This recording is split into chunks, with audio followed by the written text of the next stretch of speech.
Agora vamos falar da transformação isovolumétrica. Aqui tenho três recipientes. Nesse será o nosso estado inicial.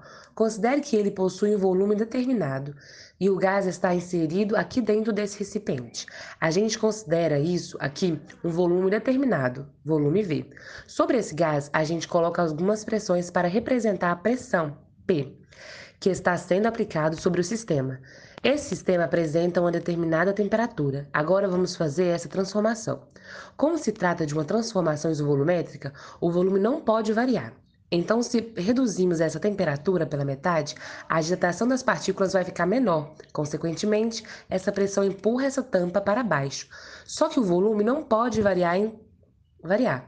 Então, para que o volume não sofra uma variação, a pressão tem que ser reduzida pela metade. Neste momento, observa que a pressão e a temperatura também são diretamente proporcionais. E se fizéssemos ao contrário, duplicando a temperatura, o aumento da temperatura corresponde a um aumento na agitação das partículas que compõem o gás. Ele vai exercer uma pressão maior e tentando empurrar a tampa. Mas essa massa correspondente a essa pressão não será suficiente para manter o volume, então a pressão também tem que ser aumentada. Isso indica que a pressão será diretamente proporcional à temperatura. Num sistema volumétrico, a pressão e a temperatura são diretamente proporcionais, ou seja, se você tem uma pressão e uma temperatura no estado inicial, ela vai manter uma proporção para que essa seja respeitada até o estado final.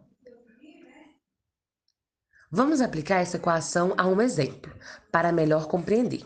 A pressão total do ar no interior de um pneu era de 2,30 atm, quanto à temperatura de 27 graus Celsius. Depois de ter rodado um certo tempo com esse pneu, mediu-se novamente sua pressão e verificou-se que agora era de 2,53 atm. Supondo que a variação do volume será desprezível, a temperatura será. Se o volume é desprezível, isso é uma transformação isovolumétrica. Vamos separar os dados. Primeiro, a pressão inicial, que é de 2,30 atm. Segundo, dado de temperatura inicial, que é 27 graus Celsius.